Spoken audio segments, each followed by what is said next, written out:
Hey everyone. I wanted to do a brief analysis on We Real Cool by Gwendolyn Brooks, and this is primarily for the benefit of the virtual students who were not able to be a part of the discussion in the class. So the first thing you want to do when you look at a poem, and this is going to sound silly, you want to read it, but I mean reading it without diving in and looking for anything to analyze. You just read the poem as it is and read it aloud. Ignore the strange glances you may get from people when you read it aloud, because poems, they're meant to be read, but in a lot of ways they're meant to be heard too.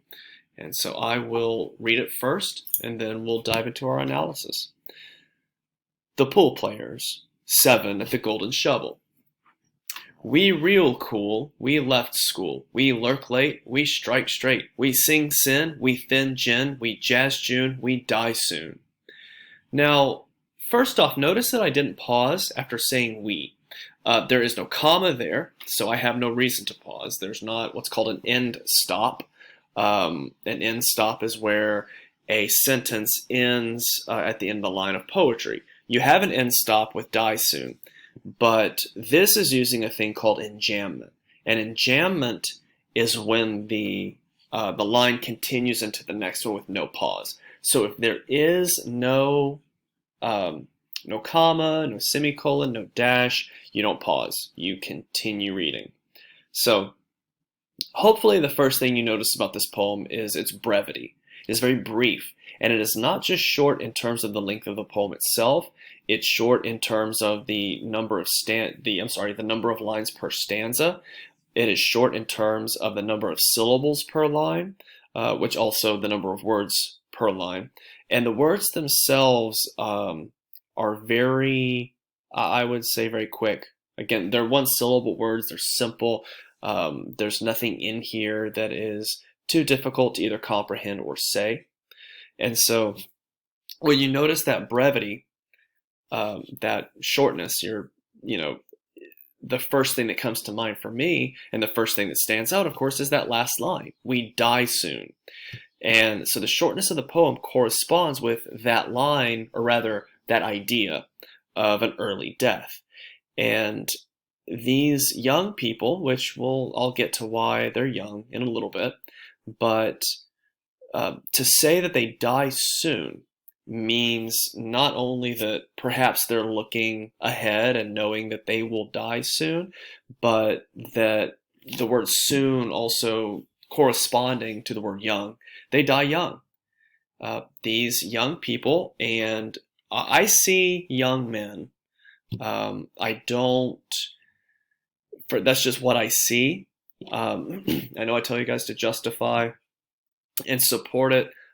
When I see the behaviors in here aren't just male behaviors, so I would say perhaps prototypically male behaviors, and you could argue that male or female would fit, but I personally see young men in this, and the after we look at the brevity of the poem, we look at that die soon line. We look at its double meaning, and then we begin to look at the rest of it. So before I get to the top of the Pool Players and 7 at the Golden Shovel, we're going to talk about what these lines say about the speakers. And I want to make it very clear in poetry, your author and your speaker are not always the same person. So Gwendolyn Brooks, she wrote this. But the speakers, we actually have 2 in this poem. We have a narrator who is setting the scene, which you could just say it's a narrator. And then the speakers are these 7 young people, which interestingly enough, if you look at the end, you have 7 we's at the end of each line. You have an 8th one here, but again, this is not at the end. The end, where you have we. You can make 3 little pigs jokes about that later. There's 7 of those. There are also 7 lines that feature we until you get to die soon. And it's no surprise and it's no coincidence that die soon does not have the word we in that line, because again, they have died. There is no we anymore. So that, if you were doing a twist analysis, that would be a style structure. I'm sorry, not a style, that would be a structure thing. She structured we at the end so there were 7, you have 7 pool players, and then there is no word we after at the end after die soon, because of course they are dead. And removing we from there communicates that. So let's I guess we can start from the top with we real cool. We real cool, we left school. They didn't graduate. Again, also you could say the poem would have lost its rhythm if it said we real cool, we graduated school. But it goes against the meaning. We real cool. First off, I hate to be that guy, but that is grammatically incorrect. Instead of saying we are really cool or we're really cool or just we are cool, it's we real cool.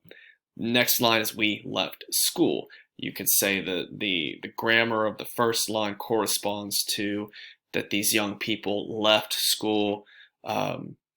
We don't know if they've dropped out or if they're just skipping school for a day. You could approach both, that they skip school to go hang out at the pool hall. Either one. I think it's the first. That's me personally. But you could explore either one. We lurk late. We strike straight. These two lines carry they have an ominous tone to them, an ominous connotation. To lurk late, that you have the alliteration there, of course, which is pretty cool. But the idea of lurking, someone doesn't lurk in suppose in the middle of the day walking their dog. Lurking is something you do. It's not quite. I'm trying to think. My synonyms are failing me right now. But to lurk late, you're kind of just not quite hiding, but you don't really want to be seen. To lurk means you're not really up to any good. If you lurk late, you may be walking through a neighborhood looking to check unlocked doors. To lurk, it almost means to move about in a very sneaky way. Then we strike straight. This line we talked about quite a bit in class. Strike straight. They're pool players. They're at a pool hall, and so to strike straight could mean that they're holding the pool stick and hitting the cue ball, striking straight. It could also imply violence, that they have no problem fighting other people or getting into fights because that's just who they are. They strike straight. They don't beat around the bush. They don't hesitate to fight if they need to. So there's a double entendre there that helps to set this ominous tone. It also builds the character of these young people to where you know that they didn't leave school because they had a job opportunity. They left school either because, if you want to take the avenue that Gwendolyn Brooks is delivering some social commentary, maybe they left school because it wasn't offering anything for them, or maybe they felt pushed aside or ignored. Again, this was written in 1960. Gwendolyn Brooks was a black poet, and she was known for writing poems that had quite a bit of social commentary to them. And so she could be talking about these young men or these young people. They left school not because they're quote unquote the bad kids, but they left school because maybe the system wasn't. Maybe they felt disadvantaged in terms of how they were treated, or there's a whole host of things. This was written in when America, the southern U.S. was still segregated. So this could be young men who were at a segregated school that might have been underfunded, and so they didn't feel that they were that there was any value in what they were doing. They may have been young men who or young people who saw really no job prospects because racism may have been rampant in the area. People just weren't hiring them, so they didn't see education as an avenue to a job. So again, Brooks could be offering quite a bit of social commentary here. Personally, I think she is 100%, but that's just me. We sing sin, we thin Jin. Okay, sing sin. They proclaim the values of the sinful life. It's not enough that they commit sin, but you know what? If society is going to view me a certain way, well then, all right, I'll give them what they want. By God, I will sing the virtues of who I am. We thin Jin.